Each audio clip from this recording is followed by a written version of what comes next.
Good morning, everyone. Could I have your attention, please? In case anybody doesn't know it, it's still cold out, but we'll go from there. Could I ask people to be seated? Would be great, because it's a busy morning. But thanks and welcome. Hope a few more might pop in. But as we always do, what I'd love to do is to start by having people introduce themselves, and we'll go from there. And then I'll say some things in case you don't know. We're going to be discussing the state of the school today, more than the weather. And you'll have an opportunity to hear from any number of our administrative team about finances to enrollment to academic program to all the things that I think ultimately matter. And of course, we'll answer some questions as we go from there. But before we move on, you mind, Joseph, would you start? My name's Josie Burry. I'm Director of Development. Shane Kinslet, Head of the Middle School. Brandon Jacobs, Director of Diversity and Inclusion. Wendy Eidelsberg, Director of Curricular Innovation and Learning Design. We have a lot of directors. Margaret Van Steenwick, Head of the Upper School. Oh, Shamala Rajaratnam, parent, 1st, 4th, and 7th grade. Good morning, Sylvia Stecker, Director of Admissions and Tuition Assistance. Good morning, Amy Clemens, Director of Enrollment. Hi, Shannon Marcel, Director of Positive Ed and Student Support. I have a 4th grade. 4th grade. Patricia, I'm not going to stand up because I'm going to spill the coffee on myself. 4th grader and kindergartner. Patricia. Julianne Biscardo, Director of Ella and Leo. With all due respect, I saw Leo yesterday. I'm not sure he agrees. Go ahead. I'm Robbie. I have a daughter in 6th grade and a son in 8th grade. No more directors, okay? No, actually one more. I'm Valerie Toomey. I'm the Director of Constituent Engagement.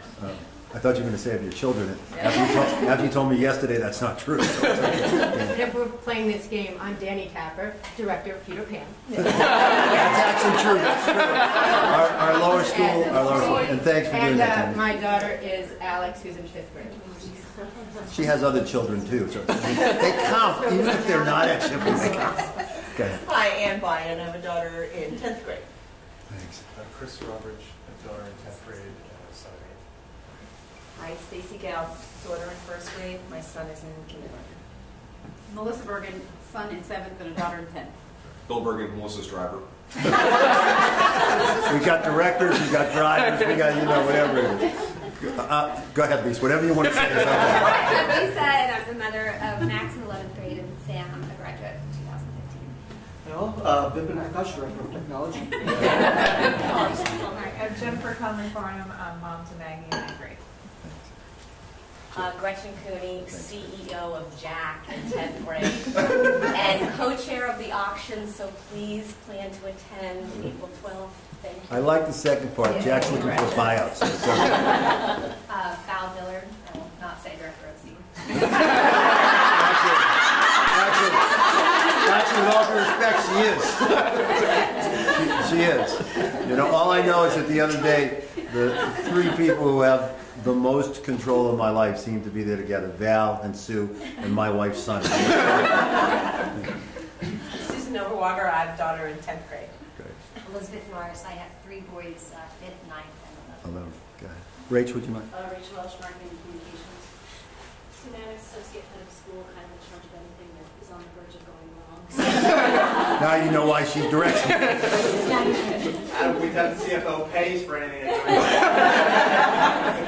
Wow. You're right, and I'm just been ahead of And Trav, you might as well be the one who fixes everything that goes on. Actually, I'm going to bring it full circle because I'm the director of technical theater. Which he is. Great. Beth Massey. And Beth. Where's Beth? Oh, I'm sorry, Beth. Beth, I'm Beth Massey, and I have an 11th through 3rd grade. Very good. Catch the extremes of all. Oh, and Betsy Block. Come on in, introduce yourself so we get started.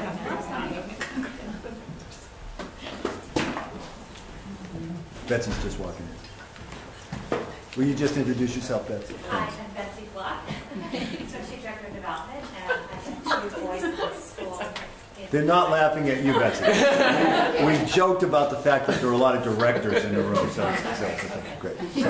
So listen, in all honesty, this is actually a presentation with information that I wish every single person associated with the school understood, knew, actually were here. It's not the case, but please, as you look at it, as you have questions as we go, as you listen to things, when you come across people, don't hesitate to share with them, and don't hesitate to direct them to any of the administrative team, or specifically to Adam or me when it comes to the financial questions or whatever it is. We want people to know and to understand. So that's really where we start. So everybody knows that when I actually when we do a more formal presentation, we start with our mission, which is really about excellence, love of learning, and compassionate participation in the world. And the way we go about doing it is through our family commitment, cultivating an environment where all members of the community are engaged, respected, and valued, grow as individuals, strive for excellence, and have the opportunity to do their best work. We honor and value differences and are committed to being a safe and inclusive environment. By the way, were there any parents at our all-school assembly last week? Does that not capture it in terms of, and I say that, listen, as an observer on many levels. If you could have heard, I actually wrote some about it in my Hezlet. The kids are unbelievable. They tell it like it is, and their goal consistently, regardless of who they are or where they're from, seems to be the same. It's about making this a reality, not just here, but in our world at large. So this is the agenda. I'm doing the welcome in case you didn't know. The state of the school is really, it's about 125 years in our commitment to excellence. And we're going to speak to that in the context of our strategic plan, for those of you who may not recall, which really had 3 pieces, right? Institutional stewardship, educational excellence, and community engagement. So, sorry. This, in fact, which is remarkably similar to our mission and vision put together, is the very basis for the strategic plan. And the group that put it together, which included a whole cross-section of board members, parents, colleagues, some students along the way, this is what was agreed upon. And I happen to really like it. We inspire and prepare each of our students to live a life of purpose, to grow intellectually, act compassionately, and be courageously. And so the strategic plan goals revolved around educational excellence. Any questions on that? I hope you've witnessed that. We've talked a little bit about positive education and other pieces of that. We'll hear a little bit more today. Community engagement, cultivating a vibrant culture of constituent pride, engagement, and commitment. By the way, anybody at Swamp Night last week? Wow. Thank you for those who did it, those who made it possible. I don't think I can eat any more meatballs, but there were we had about 700 people there, which was really, in the course of that, which is pretty good. And institutional stewardship, again, we'll hear more about it. We're going to begin by talking about institutional stewardship. There you go. Our CFO, and let me say this, he's been with us now 11 years, and he joked about paying for the mistakes, but he does. he said, you know, I'm incredibly fortunate. One of the things I've learned is if you surround yourself with people who are better than you are, you're going to be better. And I would say that of our entire administrative team. I'm incredibly grateful for the good stewardship of our finances that have been. Great. Yeah, so it wouldn't be a Shipley event unless we had a giveaway. So underneath your seat, you're going to find the name of a director you all get to take home with you today. And we have a few spares, so if you like, feel free taken with you. So just to give you an idea of what our operating budget looks like, we have a $36 million total operating budget. As you can see, the majority of this is really tuition. We're a tuition-driven school, which is the majority of the graph. But the other part I want to point out is really between endowment money, fundraising events, and annual fund. It still takes us almost $2 million a year just to meet our operating budget in additional giving, and through the generosity of all of you in the room, that's incredibly important in that regard. So tuition itself doesn't cover. Yeah. Not only that, if you drop out the endowment, don't drop it out. But you're talking about outside of tuition, it takes us about $3.5 million to be able to make the school run. So, frankly, the paradigm that exists in independent schools, which is exactly what ours is, suggests you're going to start the year without enough money to pay your bills unless you rinse it. That's a hard place. Yeah, it's not what you would want if you were starting a business from scratch. It's not the model you would want to use, but it is the independent school and the educational model that many schools use. Our tuition for 2019-20, we're looking at a 3% increase. You can see the range from pre-K of just under $23,000 to just under $40,000 in 9th through 12th. That is an awful lot of money. And just to note, that amount of money does not even cover the total cost of education, because if you go back to the prior slide, we still need giving on top of it. It's a significant amount of money, and I remember 11 years ago, the discussion really was, we were worried when we would get to $30,000, and now we're on the brink of 40. To give you an idea of the local tuitions, this is jumping around on me. Doesn't want to show you that. All right, we'll stay there. So the range of schools, these are all board approved and published, so we're able to show them. Ranging Agnes Irwin, 39,750. They're actually the highest, which is new. All the way down, the average is about 38. And I'm looking at upper school primarily. That's the easiest gauge for us. The tuition increases have been a little bit all over the board, ranging from, I think there was a 6% on there, and they may have dropped off the year before for somebody, to a 0.6. There was a negative. They're all doing a variety of mechanisms, from my understanding, in order to do the same thing we are. Our goal is to keep this tuition as low as possible, but also we need to understand, and we'll talk about the correlation between salaries and benefits in a second, to compensate our folks effectively, and that's the biggest challenge for us. Our endowment, total endowment value is about $36 million is the graph. We have two pools of funds. The $28 million is what Steve was talking about earlier. We use a 5% draw of the 3-year moving average of the green bars in order to help subsidize the operating budget. The blue area is an endowment which we really utilize to pay off our debt service related to capital projects going all the way back to the lower school, which was before my time, and all the projects that we've done to date. So a combination of cash coming in through pledge contributions and that reserve fund, the goal is to pay that debt down over time. Our expenses, very similar. This is a misleading graph in some aspects because it shows our total budget expenses, but a major portion of this is financial aid. You could show financial aid on the prior slide by reducing the amount of tuition, which in turn would show that salaries and benefits is actually a much larger portion of our operating budget. We are a people-driven institution, as all schools are, and this one even more so. Tuition dollars are translated to people. The things we do in areas beyond just in the classroom, student support, are areas that are crucial to our mission, and it is imperative that we ensure a quality educational process for all of your kids. This gives you an idea of what a sample salary package would be. At kind of the two ends of the bar, $40,000 and $80,000 are numbers I've picked on kind of the higher and lower end. And $63,327 wasn't a random number generated out of my head. It was, a lot of things get randomly generated in my head. That's actually our average mean base salary for our teaching colleagues today. What we do want to show you is our benefits package. So if you look at a comp to other schools, we are a bit more generous in some areas. Specifically, the family medical is something we're a bit more generous in. So a typical faculty member rate in the mid-range of 63, their total package is about $84,000 with about 34% of additional benefits on top of that. This is the ongoing joke you may have heard in the school. There's no such thing as free lunch. At Shipley, we provide all our colleagues with free lunch, so Shipley we have free lunch as well, and a variety of other benefits. We cover the majority of all of the employees' individual health care and a large portion of the family expenses as well, which is a major driver. That's our second largest budget line item is health care, close to $2 million.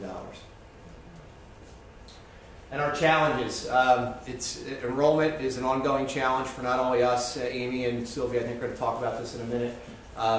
You know, the enrollment picture in 08-09, we were about 882 kids when I started. We're not there anymore, and how we manage that is very important, which ties to staffing. It's just very important to have a good dynamic between the size of the school and the number of people who are here to help operate it. So I think a misnomer out there is school size. You need to be a large school, X number, to be successful and to be a thriving school. To me, that's not correct. Whatever size the school is, you need the appropriate number of people there to staff it in order to be a thriving school. So we can be a thriving school at 880 kids. We can be a thriving school at 750 kids or anywhere in between. It's just making sure that we have a dynamic model to move along with the number of kids that's appropriate and able to provide a quality experience for each and every kid. So that's our major challenge. How can we imbalance enrollment, the program, and staffing to ensure that we will remain financially healthy? I know since I've been here, but Steve's been predicting it, you know, for many, many years about the number of schools in the area and how this can continue. And we're not only seeing it here. You know, New York was always the anomaly. They're starting to see some pressure in New York and other areas. And nationwide, this is just, it's an ongoing issue that we need to really keep a finger on the pulse of. And we're really spending a lot of time internally looking at ways that we can get more efficient. How are we doing things? We're looking at staff, meeting with all the division heads and with Steve, to just look at creative ways to ensure that we can offer even a better program, but doing it more efficiently. And also trying to make decisions today, but looking at the impact 5 and 10 years out to make sure we don't make a decision with blinders on today that has a negative impact in the future. So with that, I'm going to turn it over to Josie. If you have any questions, I'm happy to take them. Or we want to wait till the end, Steve? We're going to wait till the end. Okay, great. There you go. Yeah, sure. Hopefully this won't jump on me. So I know that those of you who've been to this meeting before have seen this chart. This is something that we use to give us indicators of our performance. We compare where we are today, where we were where we were last year. So of this slide here, I just want to focus on the annual fund number. You'll see that there is a decrease over last year. We did experience a slowing of our annual fund toward the end of the calendar year. And we aren't alone in that. We've been comparing notes with other schools and what they've experienced from their donors.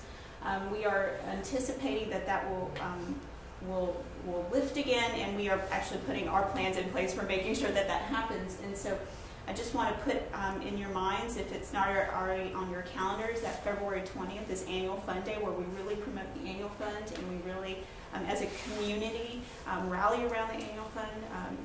As Steve mentioned and Adam has mentioned, it really is important to the sustainability of the school. At the same time this year, we're also raising funds for to celebrate the 125th anniversary. The goal is $5 million. It's this year only through the end of our fiscal year, which is June 30th, 2019. 3 priorities are program excellence, and that's everything about program, including positive education, affordability, and tuition assistance. This is something that we're really working hard on in our office, knowing that more and more families require tuition assistance to attend Shipley. And colleague development as well. That's our faculty and our staff, salary support, professional development support. And it really, all 3 are really all hallmarks of Shipley and also Steve's tenure at Shipley. I'm happy to say that we have been quietly fundraising for this all year, and we are at 3.4 million toward our goal of 5 million from 61 donors. We are going to be communicating more broadly to the community in March as we head into the end of our 125th anniversary. So you will be hearing more about this, and I hope that all of our families will be supportive of it. Great, so from an admissions perspective, you probably, hopefully all know that we're sort of in the heart of our admissions season right now. The fall is really about welcoming families to campus, allowing them to get to know the school, engaging with them, giving tours, having students visit on campus, and thinking a little bit about what it is that makes up our community. So from a diversity perspective, diversity of background, but also particularly from an upper school perspective, what do students bring to the school? You know, what are their great talents and strengths? Are they artists, musicians, athletes? So starting to think about that and how we shape the school, how we shape each grade, but ultimately how we shape the school as a whole. So when we look at next year and we're thinking about the makeup of the school, we're thinking about re-enrollment and then we're thinking about enrollment. So from a re-enrollment perspective, contracts are due today, so everybody take out your phones. You should do that by the end of the day. If you have any questions about that, circle back to one of us. But re-enrollment is actually due today. Right now we have 373 contracts in. We're hoping many more will come in today. They often flood in right at the end as people realize the reminder goes out and they realize they're getting late. So just know that. Our numbers, as we look at enrollment, we've talked a little bit about sort of thinking about where it's going in the next few years. Retention is a really important thing here. We work really hard on it. Engaging with our families, making sure that you're having the experience that you expect to have here. And so we work on that both with our faculty, but also through a lot of events that we do throughout the year to sort of engage you. We just had a lower school event to see the upper school and tour the upper campus, coffee and conversation. A lot of those events are meant to keep our families happy and excited about the next step. So we do a lot of those events. Our attrition numbers have been awesome over the last few years. Last year we were at 4.8, the national average is 8.5. So that really is helpful as we look into the coming year. So from a new student enrollment perspective, we made 82 offers last week that went out, new contracts. We have 20 returned, so that's actually a great number because contracts are not actually due until March 1st. We have several events that are coming up, a big parent reception on the 12th. We have an admitted student day for new 9th graders that have been admitted next Friday. And so a lot of events to allow families back on campus to get to know us and to make, some of them actually have already made their decision they're coming to Shipley. We still welcome, of course we welcome them back, but some of them are thinking about Shipley and comparing them to other schools, so we want to give them another opportunity. We also welcome students back in for regular visits, a second visit to get to know the student body, to sort of get a sense again of who we are. So we do a lot of that this time of year. And of course, many of you have asked to make personalized phone calls. So we ask different people in the community, reach out to families. We individualize that a lot. So it could be a parent, it could be a coach, it could be Chris Finaro in the makerspace, it could be someone like that, reaching out to families to really engage them.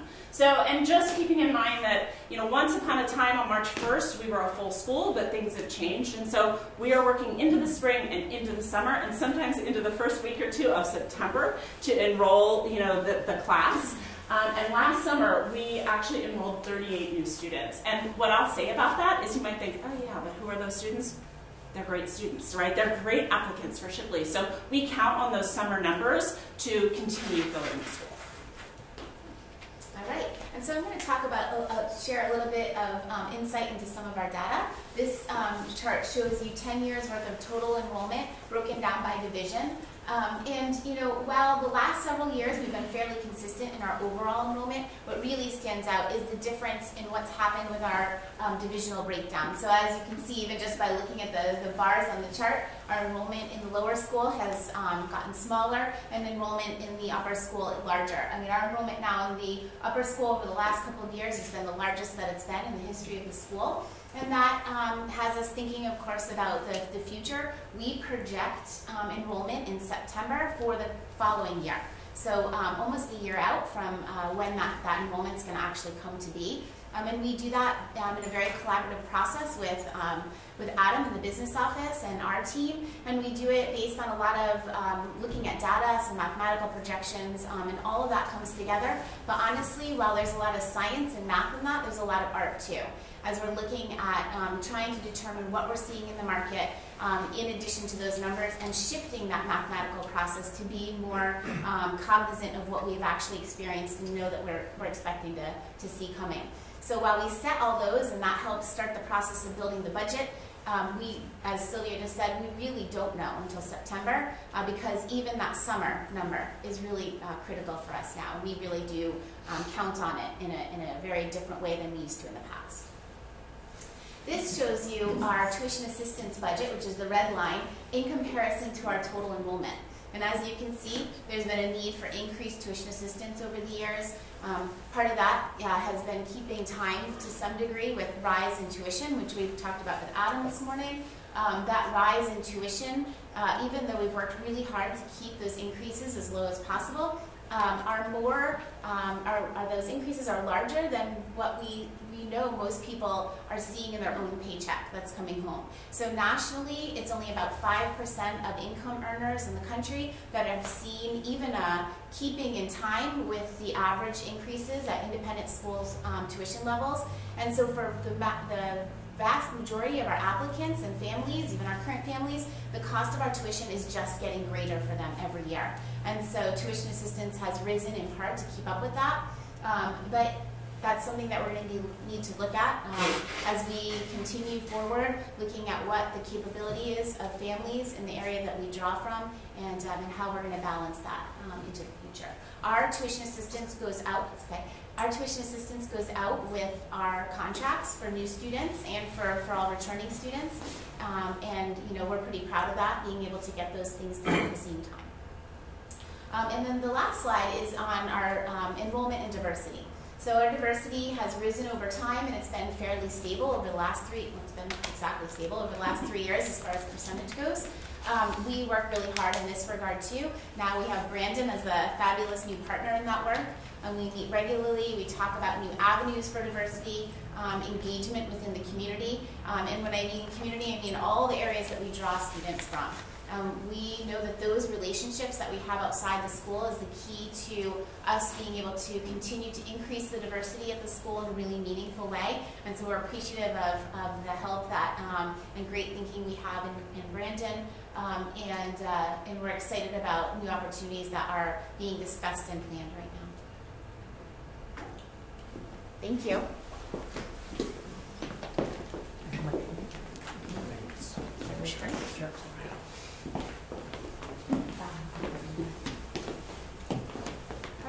So Brand and I are up here together purposefully because positive education and diversity and inclusion work together very symbiotically. So just to quickly give some background on positive education, I know not everybody has been to all the different events, some of you have. So just to give you a summary, positive education is taking the skills and concepts of positive psychology and applying them to education. What that means is we are trying to build well-being and flourishing in everything that we do. So that's harder for some of us than others. My background is psychology, and I've worked as the director of student support, which is where we're trying to figure out what's wrong and try to fix that. Positive education is looking at the other end, well-being and flourishing, and how we do that for everybody in the community through our seed classes, through curricular work, through professional development with colleagues. And I'm happy to answer more questions, but I thought it would be important just to give a quick summary of that before I talk about what we're doing. So one of the roadmaps that we're using for positive education talks about learning, living, teaching, and embedding. So we've been working on that we're about a year and a half into this process. So this year with our upper school students, we did a training for the student leaders at the Shawnee Institute, and they spent 2 days building leadership skills around positive education. We're also teaching a positive psychology course. So in addition to SEED, which is very much the application of the skills, positive psychology, the actual course is looking more at the theory and concepts behind it. We are piloting a course for parents. I think some of you are in that, or so that's right now for 4th grade parents, and it meets once a month, and we're teaching the concepts and skills behind positive education, also through the developmental lens of 4th graders. Colleagues, the next thing coming up is February 15th. The in-service day is dedicated to positive education as well as diversity and inclusion. So we're working on a variety of workshops that teachers sign up for, and then also in the afternoon doing some site visits and service. And then in June, we are hosting a course here that the Penn Center for Positive Psychology will be teaching, and it's an introduction to positive education. It will be open enrollment, so any educator can sign up, and actually any member of the community. So if you are really interested in learning exactly what we learned in August 2017 with the trainers from Penn, they will be here for 3 days teaching as many, well, not as many, I think we're capped at 100, but a lot of people who I hear from people probably every week. I get phone calls from other schools from around the country and locally about how do we do this, what are you guys doing, what do you recommend? So this is a way for us to see who really wants to come and learn about this, so we'll be hosting that in June. And regarding diversity and inclusion, again, being my first year, I spent a lot of this the last couple of months working with the administration, but also with students and with colleagues and also parents, some of you in the room as well too, figuring out where Shipley is regarding diversity and inclusion, but more importantly, where we're going. And so just a couple of things to note.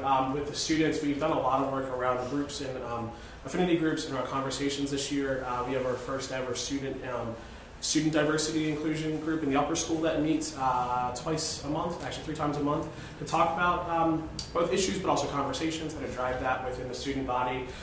Shane will talk a little bit about the middle school group as well too. We've also reintroduced in a very positive way the community commitment, which will our students in the upper school learned a lot about a couple weeks ago and how we do that, and actually even more to blending positive education, how do you think about using those pieces within the community already.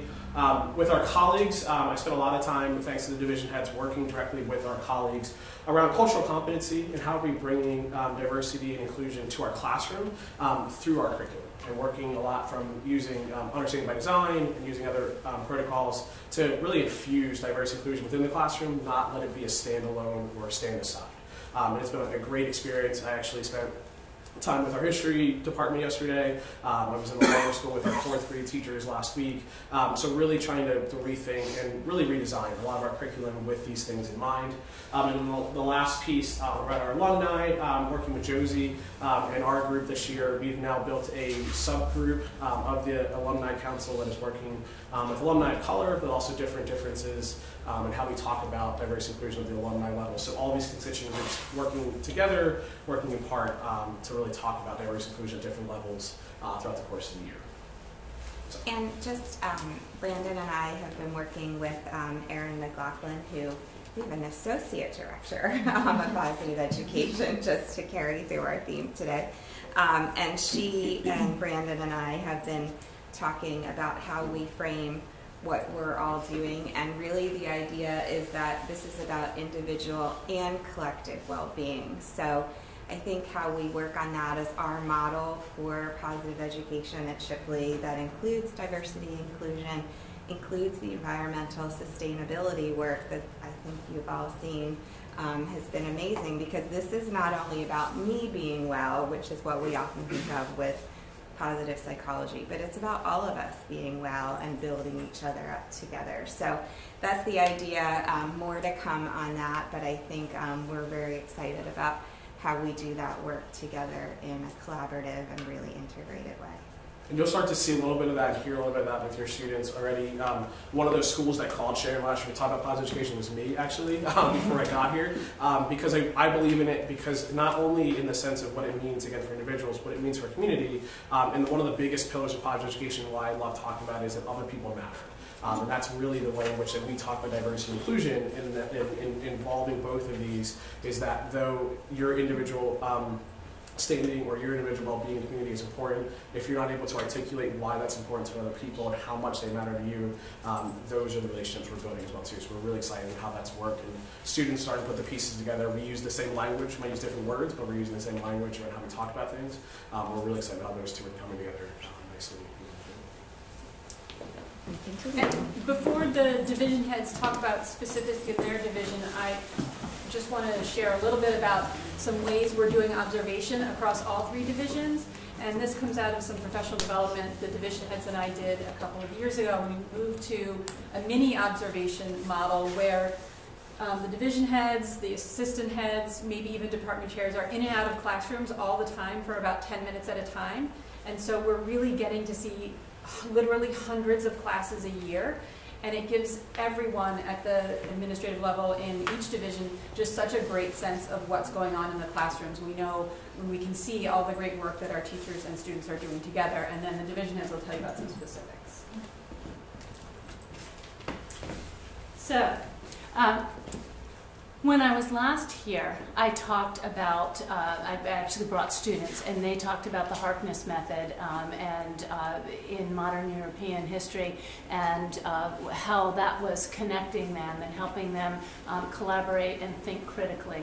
And I wanted to do a coda to follow up on that, because when we are out and about and visiting classes, it's created this culture where teachers and students then are inviting us to come to classes. And that is a really exciting thing. Yesterday, I had been invited, and Brandon was too, to a junior English class where they were reading Coates's Between the World and Me, and the students did a debate, and I have to give a shout out, Lisa, to Max, because when we think about the strategy of developing students' ability to think critically and globally and to collaborate, and that's one of the strategies for Goal 1. This was so apparent yesterday, and there was this moment where the 2 judges, student judges, went back and called on Max to defend, but they were really impressed by what he had said, and he spoke as an expert, and it was really amazing to watch. So that's one thing, but I want to go back to when I was here last and I brought the 3 sophomores, because about 2 weeks ago in January, I was just walking down the hall, and one of them came up to me and said, "Miss Van, oh my gosh, you have to come to our class. We're doing another Harkness method, and it is about the Industrial Revolution and the current opioid crisis, and it's going to be amazing." This is from the mouth of a 16-year-old, and I have a 16-year-old, so I really appreciated that,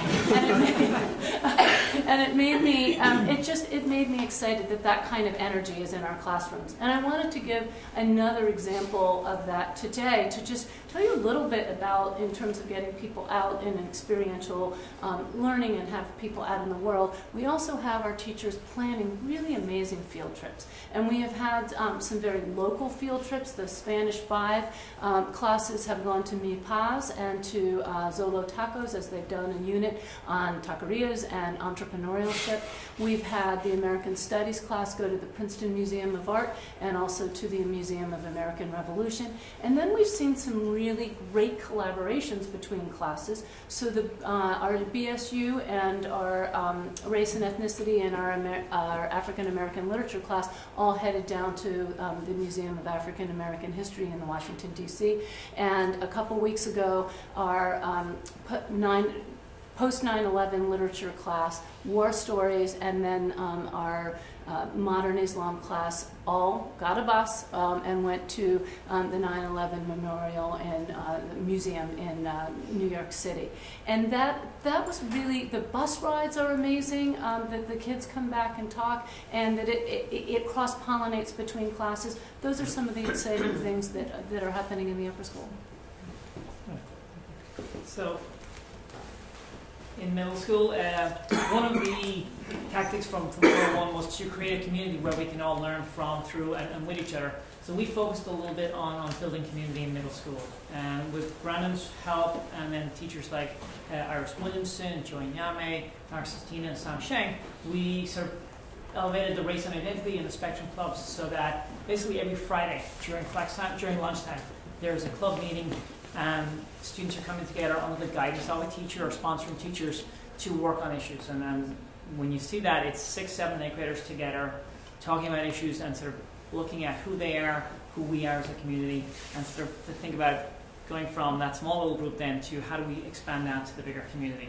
So those are two groups that meet. We also have Mix It Up Lunches, which Mix It Up Lunches is an organization that's nationwide. And again, it's really a preventing bullying organization where if I'm sitting down and having lunch with Brandon and we're in different grades, but I'm getting to know him, statistically we know I'm less likely to go and pick on him at some point because I've created those connections. So we have a Mix It Up Lunch. Sometimes your children don't want it because they're like, can we just sit with our friends? But we're like, yes you can, but not today. So it is important, and it's important for them to do that. Again, it came from feedback from 6th graders where they sort of said, we don't feel as connected to the 7th and 8th graders as the 8th and 7th graders do to each other. So those are parts of it. The other piece that we've been working on is true sharing and positive education, and it's the think. I've written about it. I apologize if I'm boring you, but it's think, T-H-I-N-K. And each letter stands for something. So T is what I'm saying, true. And it's a guide for kids to understand when you open your mouth, there's an impact. So is it true what I'm about to say? H, is it helpful? Am I the person who should be saying it? N, and there's a story at the end, but N is, do I need to say it now? And that's a really big one for middle schoolers. And K is a kind. So the 6th graders each week on a Monday have been doing Advisory Mondays where they've tackled one of those letters.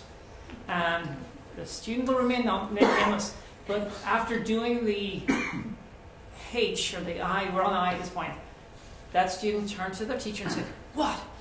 You mean I have to think before I open my mouth and say something? And the teacher's like, yes.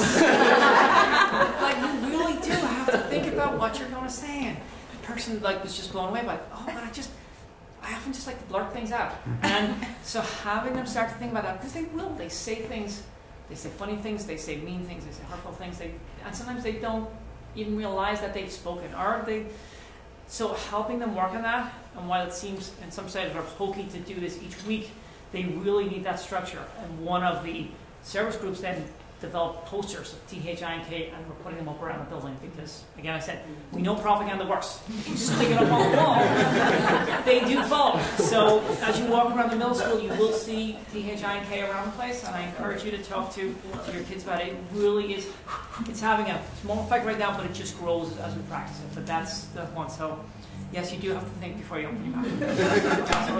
I don't know where to click on. Okay. So in the lower school 2 weeks ago, we had Greg Tang come and speak. And Greg Tang is a New York Times bestseller. He's also a national speaker on math education. And he focuses on making math simple. And he came and he did 3 assemblies in the lower school. He did an assembly with K1, 2, 3, and 4, 5. And he had the kids, our kids, for 45 minutes really solving complex problems, word problems. And they were completely engaged. It was really wonderful to see. He then did a PD session with our staff after school, and he did a math night. And as an aside, I had a number of parents who, are there any parents who came to the math night? Great. So I had a few parents come up afterwards and tell me it should be mandatory every year. If I did that, I'm sure I'd have a few parents on the other side who would be pissed at me for making something mandatory. But he was amazing, and his way of thinking aligns perfectly with the Math in Focus program. And so 2 days later, we actually had 8 teachers who went to a math workshop, 4-day workshop with him. And now we're looking at how to take some of those ideas and integrate it into our program. And the teachers who went came back really excited and had an even deeper understanding of Math in Focus. In addition, this year we've started to implement the Fontes and Pinnell benchmark assessment system. It's a reading assessment. We do a number of different kinds of assessments. We don't rely on any one particular assessment, but we've implemented this, and we have an assessment calendar from kindergarten through 5th grade. And what it has done, besides giving us a deeper and richer understanding of where kids are in terms of their reading development in a particular moment, it's actually helped us to better individualize and target instruction in our reading group. So it's been really successful. And this is our first year doing it, and the teachers have really embraced it. So those are a couple of things going on just in lower school. So I'll start by saying, Shane, we prefer the word communication to propaganda. Effective communication, repetitive. They say propaganda in 7th grade, so that's it. They know that one. And I'll also say that in one of our last all-colleague meetings, we had think exercises, and you would be amazing at how helpful it is for grown-ups as well as 6th graders. So community engagement, we all know that the sense of community at Shipley is one of the hallmarks of this school. But why is this a pillar in the strategic plan? This is, not about just feeling good, but there are a couple of strategic reasons. One, Sylvia mentioned our phenomenal kind of retention rate. Community engagement is critically important so that our remaining families want to stay. When we talk about prospective families, I've said this probably ad nauseum, but prospective families really rely on word of mouth, their friends, their neighbors, online word of mouth about the school. So we need our current community to be engaged so that we can attract new families. It's also critically important from a fundraising and an alumni engagement perspective. So again, just a kind of a background of why we care about this strategically. The things we've learned, engagement is rooted in relationships, not emails. And this sounds like a very duh moment, but particularly those of you in the room who have worked as lead volunteers for some of our important fundraising events, an email from me, from my office, an email from the development office does not a relationship or does not engagement make for people. And it's a shame because that would be a lot easier. It would just be a lot easier if it's not about getting the information, it's about having the connection. We've really worked this year as we've been planning the 125th to try and take kind of a positive education approach, appreciative inquiry to our planning to include board members, parents, alumni, administrators, students, and to really start kind of at the end, when are the times that you have felt most connected in your Shipley experience? Think of the first time that you walked on campus and what your impressions were, and to try and back up kind of on that emotional level rather than starting with what should the food be, what time should it be. So that's been really fun, and we've learned a lot through that process that I think is going to carry us well into next year.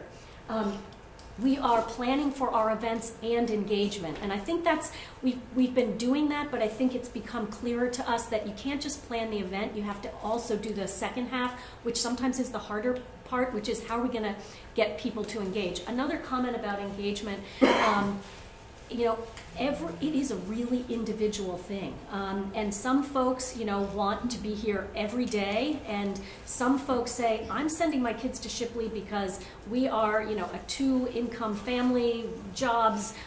You got this, I want to be, you know what I mean? I want to be there for things that involve my kids, but, I can't do this other stuff. So we have to work particularly hard, and I think we've done a great job with some of our all-community events, but how can we meet people where we are in every single thing where we're asking you to come to campus, where we're communicating with you, and that's a little harder, but we'll continue to work on it. So our focus is on, current families, students, and colleagues. Again, a little bit easier because we know where you are. We know how to get you. We know how to kind of pull you aside in the car line and say, hey, you're coming to the auction. Are you doing this? Former colleagues, it's interesting, last alumni weekend, I had a couple of informal focus groups with former colleagues who were here. And I said, what drew you to campus? Is it the new building? Is it this program? Is it the lunch? And it was, again, a duh moment for me. No, I knew which students were coming back, and those are the people that I wanted to see, or somebody asked me. So we'll be working on that a lot as we're planning alumni weekend in May. I think the next chart is, yes. Just some upcoming events. Annual Fun Day, February 20th. This just got scheduled. It's not even, I think, on the public calendar yet, but Kevin Graham of Lookout Management, not my email system, is coming on March 11th with the survey results. You may recall that this year, I think it's the 5th time we've done it in Steve's tenure, we have done surveys with all constituents, colleagues, parents, guardians, alumni and colleagues. So he will be here to be talking, he'll be talking to the board that Saturday, and then he'll be doing a parent session. That's a Monday, March 11th. 125th day of school is going to be a really fun day around here. It's April 5th, and yes, technically, even if we have a snow day, we are calling the 125th day of school April 5th. And in the evening of April 5th, and we'll be starting to communicate more about this soon, we're going to have a symposium, calling it kind of a 125th symposium on change makers. The president of NAIS will be here. Carlene McCrae, who's dean at Colby College and is a former parent, a past parent, she's still a parent. Two of our alumni, one who's in user experience out in Silicon Valley, another who works for the State Department in anti-terrorism, and a dean at Columbia. So it's going to be a really interesting group, and to really reflect on kind of some intellectually stimulating issues. What does it mean to be a change maker now? What will it mean in the future? What is the role of an independent school in developing change makers? So it should be a great, great night. The auction, April 12th, somebody already put in a plug for that. Alumni weekend, we're approaching a little bit differently this year. There will be kind of programming component for current families and students during the day on that Saturday. We have a few tricks up our sleeve that we're not ready to announce, but keep that date on your calendar. Secret Gardens. And then on Sunday, June 9th, we will be celebrating Dr. Piltch, which she hates when I say this, but I really want to make sure that's on your calendars. That's a Sunday, and it looks like we'll be going kind of probably 2 to 5 in the afternoon. So that will be a day full of, celebration, a lot of kids involved, and it'll be a great day. And that's it. Thank you. Question. First, would you join me in giving them a round of applause?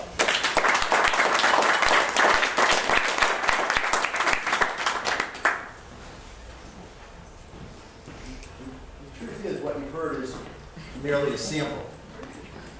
Each and every area that we talked about, you could go into at length in so many different ways.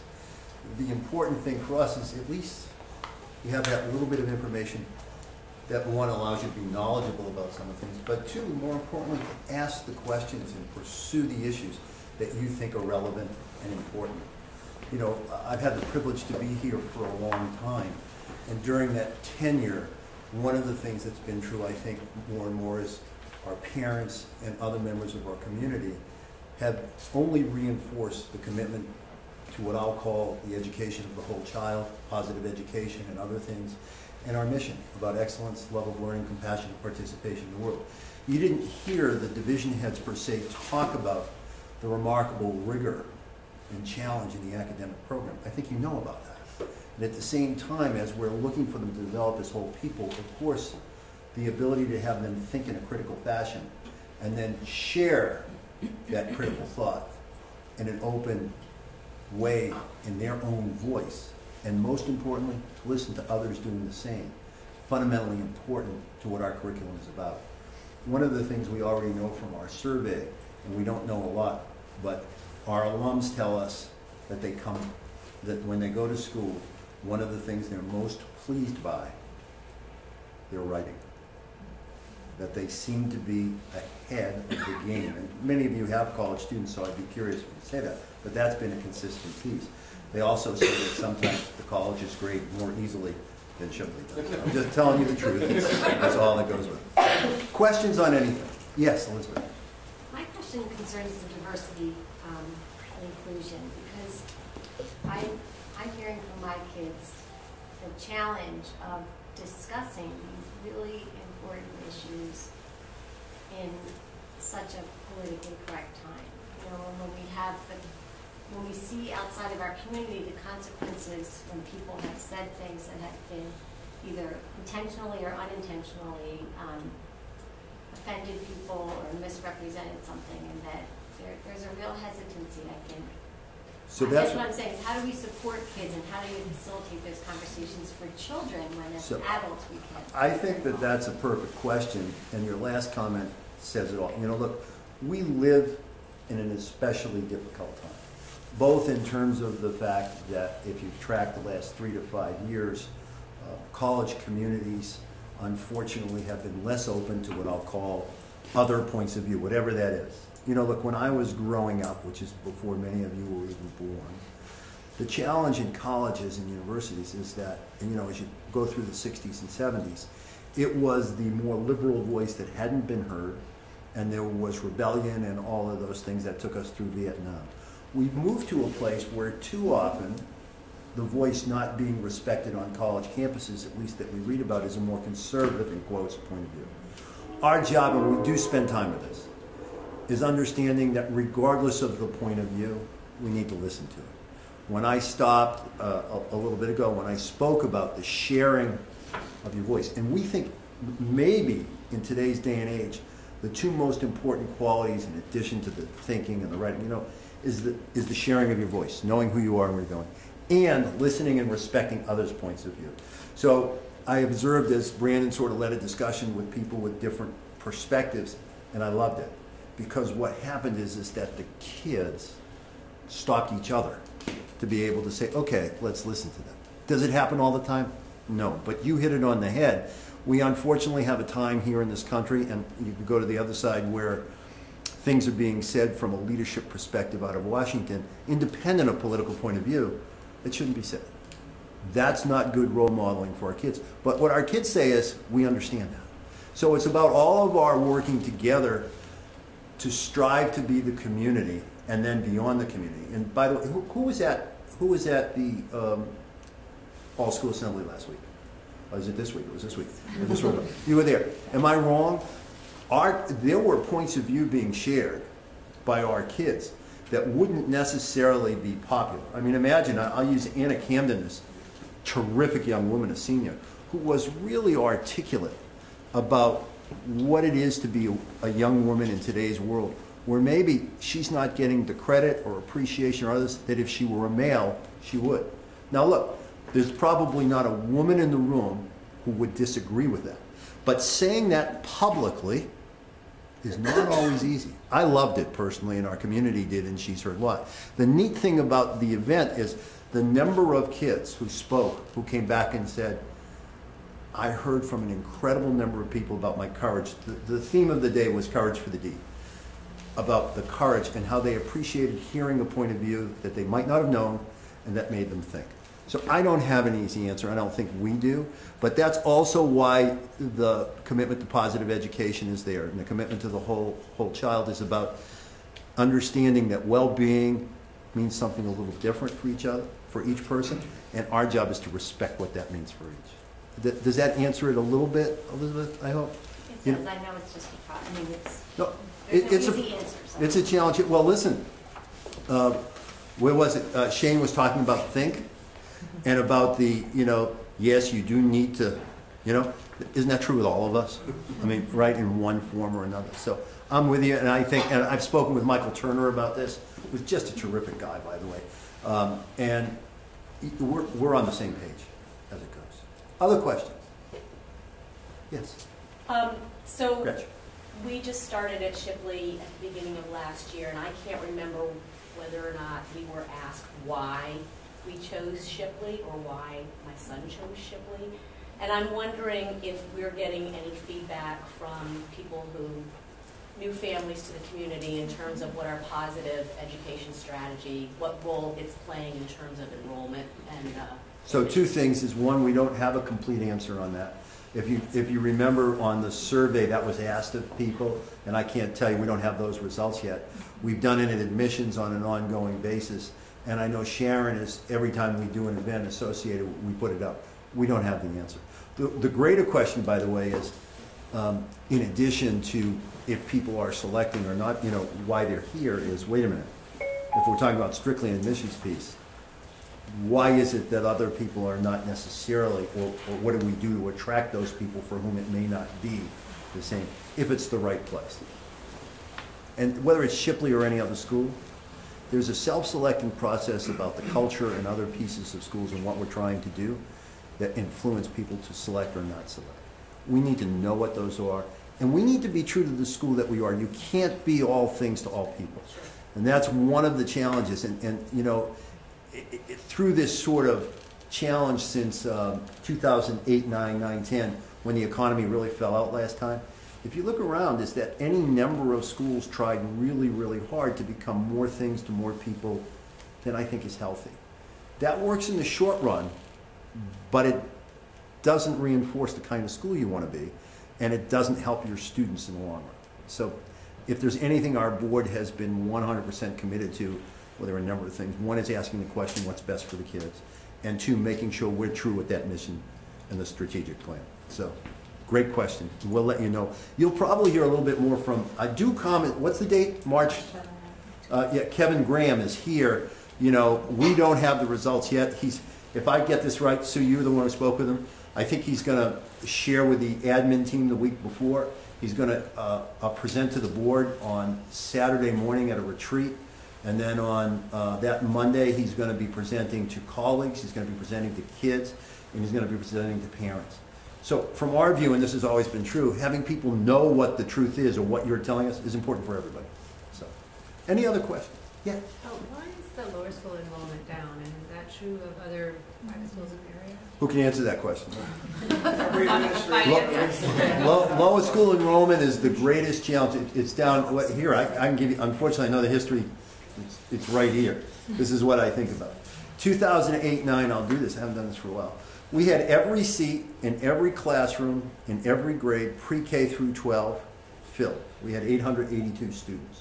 That wasn't by design, by the way. We weren't striving to be 882. It just, that's the number. We had wait lists.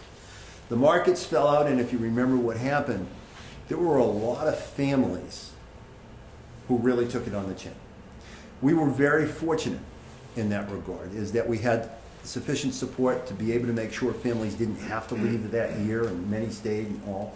But our enrollment dropped from about 880 to about 8, I think it was 8, well, it's up there before, it was about 847 the next year. We were better off than many. The greatest percentage of drop, lower school. And what happened in lower school, yeah, see, it was 09-10, so I had that right, it was 847. It's a little scary. 847. So the balance of that is, for us, we grew, when I arrived here, I'm not sure people will know this, we were a school of 550. And we were building the middle school at the time with the idea, the goal was to be about 750. That was the strategic plan goal. And what happened is, more came. And we had the facilities to be able to manage it. And grew the program. It was a great opportunity. So we went from 550 to 882 over roughly a 15-year period.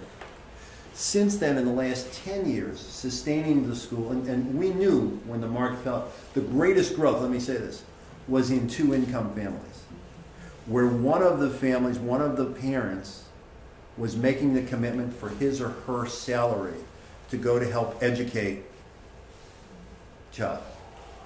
Well, who were the people who were hit the hardest?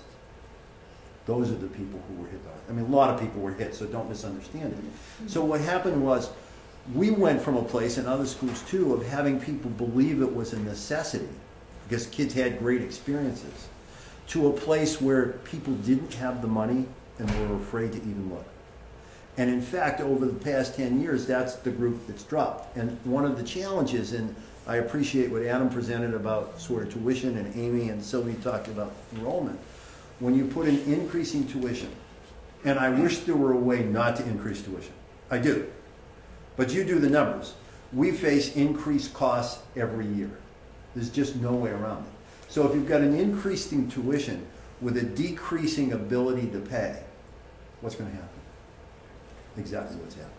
And the question about, are we the only school? No, we've actually been hit, ironically, somewhat less hard than a number of schools in the area.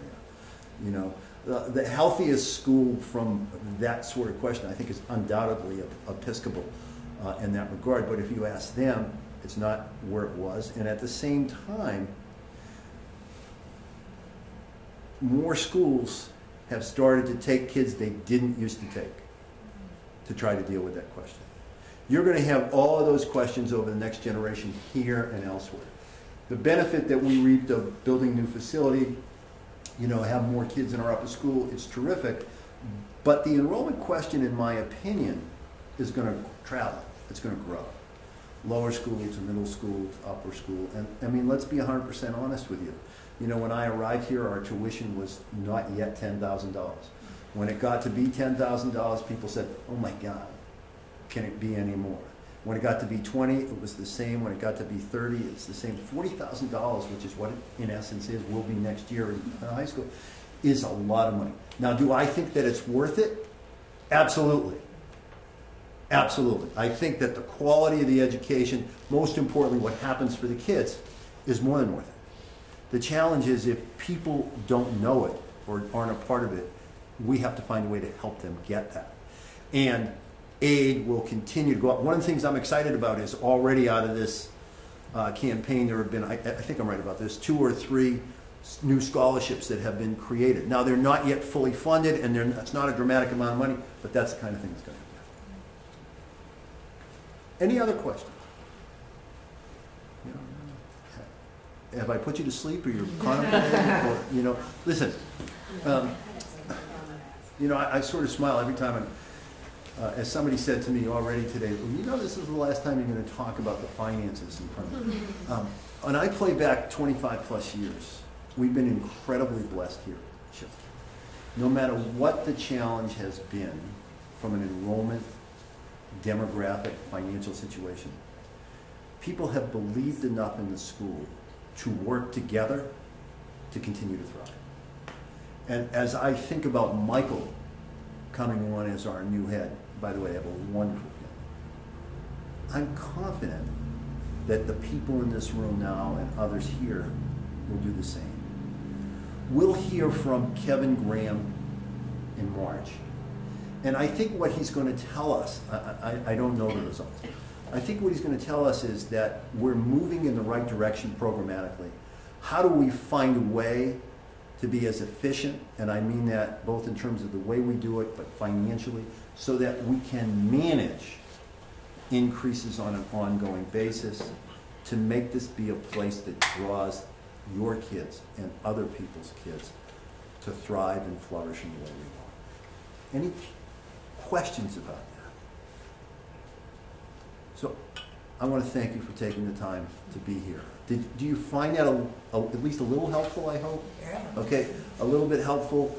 And we're happy to make the problem is you make the slides available, but people don't understand the slides without necessarily the commentary. But we're happy to do it. We're happy to do it again. Please recommend your friends and others to talk to Adam, talk to Sue, talk to others in the community. First and foremost, that's what the place is about. It's about the people who make it up. And I thank you for being so wonderfully supportive of the school. And only because I'm looking at Gretchen, and I want to thank her and Odds Park, I'm going to remind you of the auction on April the 12th. Thank you. By the way, I can tell already at the auction, if I'm wrong on this, Adam, jump in. There will be a paddle raise at the auction we're going to do, and if I'm not mistaken, I think it's going to be for low school playground. Am I right about that? Okay. Val's right here. She can talk ad nauseum about it. You'll hear from her. And my thanks for those who, and I know that Josie was good enough to mention, you know, we have the annual fund. Listen, for me, participation makes a huge difference. If you feel good, and maybe even if you don't, about your kid, it would be great. Find a way to support it. And in terms of the $5 million effort, it will go a long, for this year, the 125th, it'll go a long way to stepping into the future of what the priorities of the school. Again, it's about excellence, it's about stewardship, it's about ongoing commitment to the school that we are. Thank you very much. Have a wonderful day. Will you give my directors around the And Adam, I looked under my chair, it didn't have anybody. You get to take me home.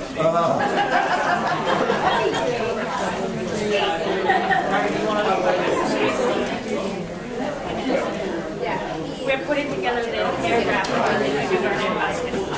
Yeah, we're going to do that now. Thank you. So I'm sorry I didn't before you, but I usually talk about that. Yeah.